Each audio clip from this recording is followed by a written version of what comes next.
There's a door that closed on you that you're still standing in front of. Maybe it was a relationship. Maybe it was a job. Maybe it was an opportunity you thought was yours, and then it wasn't. Maybe it was something you built that fell apart before it became what you believed it could be. Whatever it was, the closing of that door did something to you that you haven't fully recovered from yet. Not because you're weak, but because you believed in what was behind it. And losing something you believed in doesn't just hurt. It shakes something deeper. It makes you question your judgment. It makes you wonder if you read the situation wrong. It makes you ask the question that sits underneath all of it. What if that was it? What if that was the thing and now it's gone? I want to talk about that question today. Not to dismiss it. Not to tell you that everything happens for a reason in a way that feels hollow. But to actually sit with what closed doors mean, what they cost, and what most people miss about them that changes everything if you let it. The first thing I want to say is that grief over a closed door is real and it deserves to be acknowledged. Most people rush past it. They get told to move on.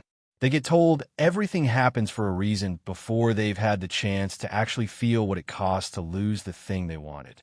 And so they skip the grief and go straight to trying to be okay with it. And they never actually get okay with it because they never actually went through it. The grief just lives underneath everything. In the way they hesitate before they try again, in the way they hold back from believing in something new, in the way they keep one foot out the door on every new opportunity because they don't want to get that hurt again. So before anything else, if there's a door that closed on you that you haven't fully grieved, grieve it. Not forever, but honestly, let it cost what it cost. Let it hurt the way it actually hurt. Because the only way through grief is through it. And the people who skip it end up carrying it anyway. Just quietly and for much longer than necessary. Now, once you've done that, or at least started, I want to talk about what closed doors actually are.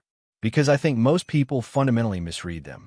And that misreading is what keeps them stuck in front of the door that closed instead of moving toward the one that's opening.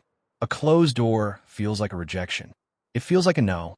It feels like the universe or God or whatever you believe and looked at what you wanted and decided you couldn't have it. And when you frame it that way, as a rejection, it becomes about your worth, about whether you're enough, about whether you deserved it. And that framing will destroy you if you let it. Because it makes the closed door about you when most of the time it has nothing to do with you at all. Here's what a closed door actually is most of the time. It's a redirect, not a rejection. A redirect. It's the path that looked right from where you were standing being revealed as not the path. Not because you were wrong to want it. Not because you didn't deserve it. But because where it led wasn't where you were supposed to go. And from inside the wanting of it, you couldn't see that. You couldn't see what was around the corner. You couldn't see what the open door ahead of you looks like because you haven't gotten there yet. All you could see was the door in front of you. And then it closed. And it felt like loss. Because it was loss. But it was also protection and direction. And the beginning of something you don't have the language for yet because it hasn't shown itself yet. I think about the times in my own life when something I wanted didn't work out. When a door I was sure was mine closed before I could get through it. And in the moment, I could not see any version of that being okay. I could not imagine what was on the other side of the loss that would make the loss worth it. But looking back, every single time, the closed door led somewhere better.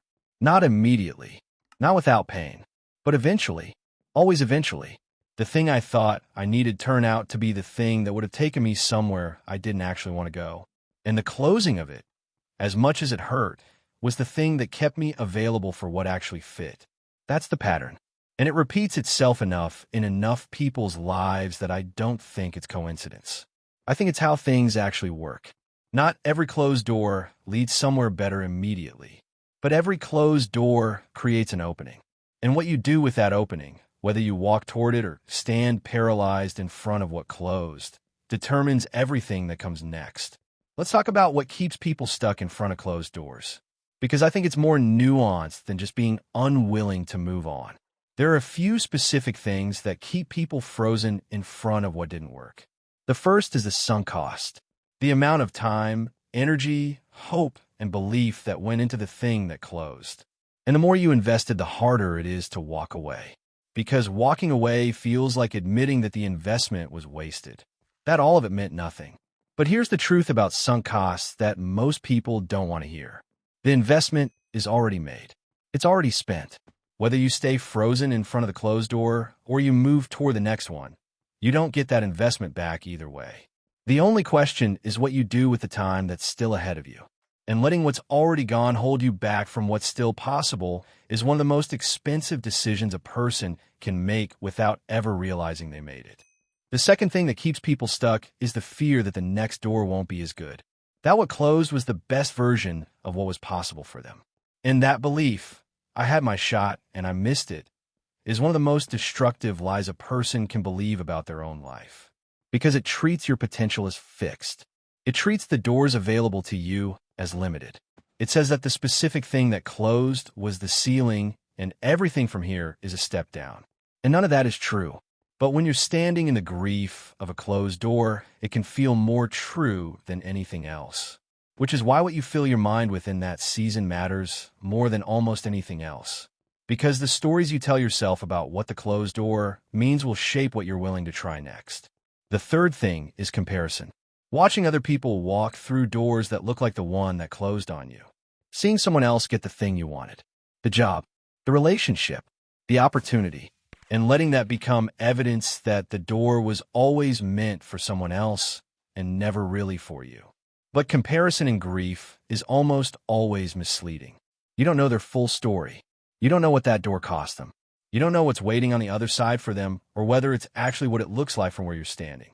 In measuring your worth against what someone else was given as a game, you will always lose because you're playing with incomplete information.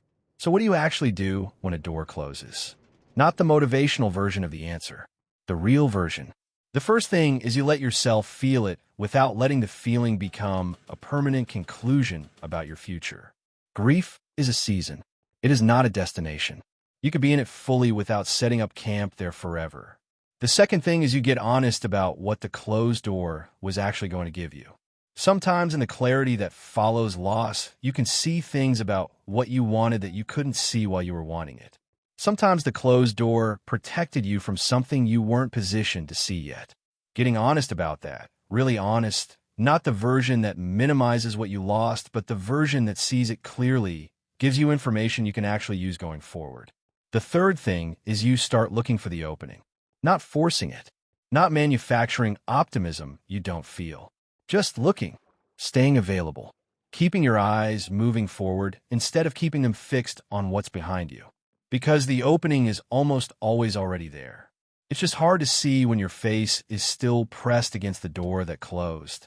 I want to talk about faith here because I think for people who believe in God, who believe that their life is not random, that there's a plan and a purpose and a direction being worked out even in the seasons that don't make sense. The closed door carries a specific kind of weight because it raises a specific question. If God is good and God has a plan for my life, why did he let this close? Why did he let me want something and then take it away? Why did he let me invest in something that didn't work out? And I don't want to give you a neat answer to that question because I don't think neat answers serve anyone. What I want to say is this. The God who closes a door is the same God who can see every door ahead of you. And the closing of the one you wanted is not evidence that he stopped caring about the direction of your life. It is often evidence that he is more invested in it than you realize. Because sometimes the thing we want with everything we have is the thing that would have taken us off the path that leads to what he actually has for us. And closing it, even though it costs us, is the most loving thing that could have happened. Joseph didn't understand the pit. He didn't understand the prison. He couldn't have seen the palace from where he was standing. But the pit and the prison were not punishments. They were preparation. They were the closed doors that made the open one possible. And the life he lived on the other side of all of it was not in spite of what closed. It was because of it. The door that closed on you is not the end of your story. It is not evidence that the best has already passed. It is not a verdict on your worth or your potential or what you deserve. It is a redirect. And the redirect is not away from something good. It is toward something better than what you could see from where you were standing. Trust the closing. Stay available for the opening. And keep moving forward even when the next door hasn't shown itself yet. Because it is there. And when it opens, you will understand everything that closed before it. Sit with that.